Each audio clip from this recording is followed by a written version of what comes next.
Zorman, ki je bil doslej pomočnik trenerja, se je želel preizkusiti v vlogi prvega trenerja. Glede na to, da sem jaz, kako bi rekel temu, zelo tak ambiciozen, kot sem bil tudi igralec, sem tudi kot trener in čim prej iti svojo pot.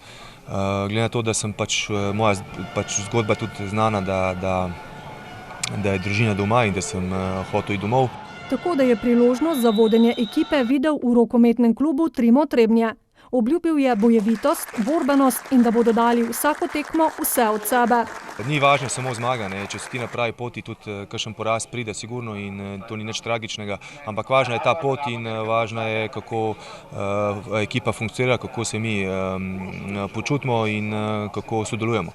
Ekipa za novo sezono je sestavljena. Ekipa je super, mislim, da jo so vodstvo kluba dodali nekaj igralcev, mogoče tam, kjer so videli možnost za neko dodano vrednost, ampak fanti prinašajo neko nove izkušnje in pa neko kvaliteto, s katero mislim, da bomo zelo dobro parirali v tem slovenskem rokometu in vsezadnje tudi v tem EHF pokalu.